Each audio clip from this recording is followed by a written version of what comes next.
Today's lecture will be on the cardinal planes and the axis of rotation that occur in these cardinal planes. When we're describing motion, we always start in anatomical position, and we describe human movement as taking place in a plane about an axis. So the first thing that we should be discussing is what exactly is considered to be anatomical position. A few key points that are necessary to be in anatomical position is the individual should be in an erect position with the face directly pointing forward. Also, we should see the arms to the side and the palms of the hands facing forward with the thumbs pointing out. So when we see the relationship or the difference between a plane and an axis, we can see the three different cardinal planes and the axis at which these planes are going to see the object or how the object rotates. So the first one that we have is the anterior, posterior, or sagittal plane. This sagittal plane usually runs down the mid-sagittal line directly through the center of the individual, and it's going to divide the left versus the right. When we look at the frontal plane, we see it's going along the ears, down the center of the deltoid, through the femur, and through the fibula. It's going to divide the anterior versus the posterior positions. And finally, we have the transverse plane, which is going to divide the superior portion of the body to the inferior portion. So a plane is technically just a flat surface, and then the axis we can see here in the sagittal plane, this would be the axis. It's simply a straight line around which this object will be rotating. And we can see here in the frontal plane we have another axis that's running perpendicular to the plane, and then we also have a vertical axis here in the transverse plane. So the first one that we'll talk about is the sagittal or the anterior posterior plane. Again, what we're looking at, it runs from the anterior to the posterior position. It divides the right versus the left side of the body. When we see a simple movement such as a sit-up, we can say that in a sit-up that the individual is moving in a sagittal plane. So they're moving from the posterior position to the anterior position.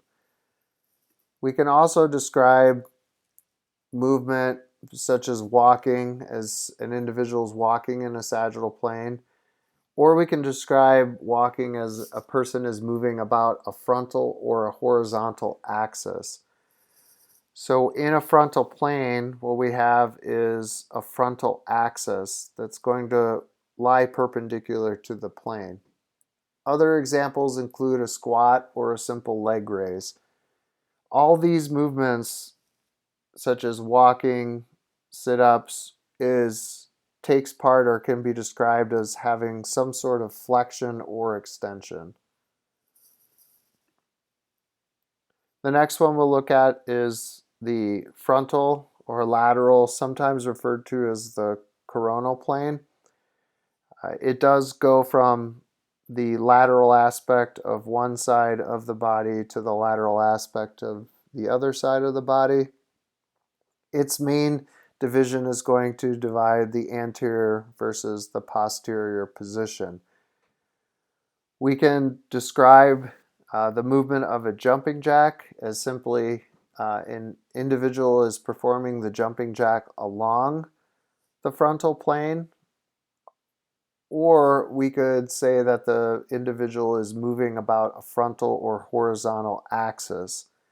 So here we have the sagittal axis here,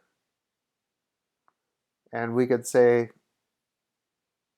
that this sagittal or horizontal axis, these movements are usually described as abduction or adduction. So in a jumping jack, we would be moving the hands AB or abducting, and then during the downward phase of the jumping jack, we would be moving the arms in adduction.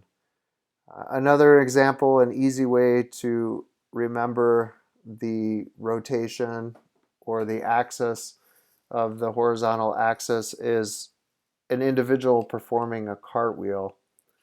So when we see an individual performing a cartwheel, the individual's legs and arms will be in abduction, and then they would be rotating along this sagittal or horizontal axis.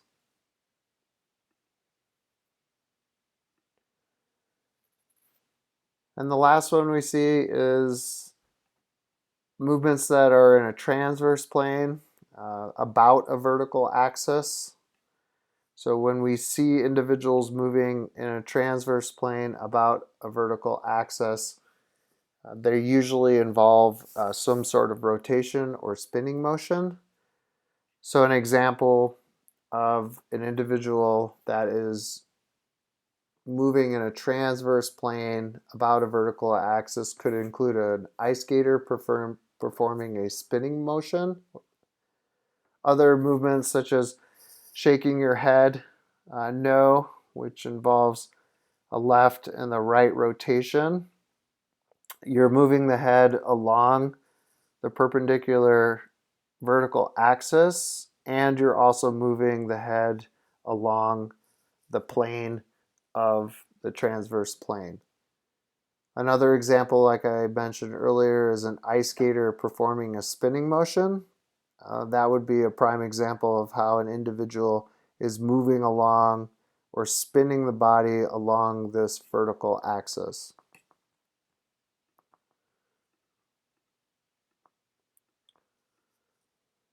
Other movements, like I said, twisting your spine when your feet are on the ground. That would also be described as moving the body in the vertical axis and also along the transverse plane.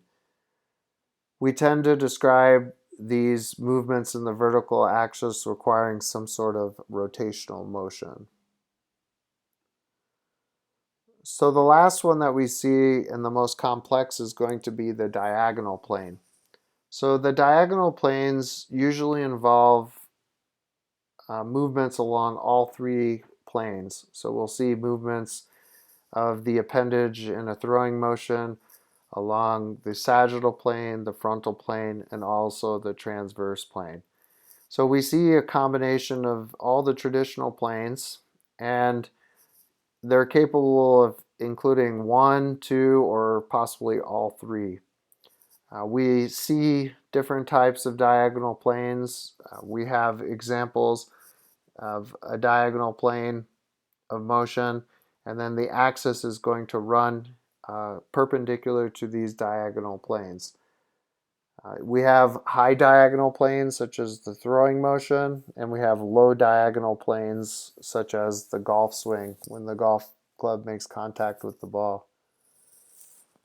So we have also with the diagonal planes, with a high diagonal plane, our position or our axis of rotation of the shoulder joint would be the primary one, and we would see that it runs at a right angle to the diagonal plane. The axis of rotation for a low diagonal plane, such as the golf swing, we know that the rotation is primarily centered through the pelvis. And a kicking motion, we would know that the axis of rotation on a kicking motion would be through the hip joint. Again, these are to the right angle of the diagonal plane. And that concludes the lecture on planes and axis of rotation.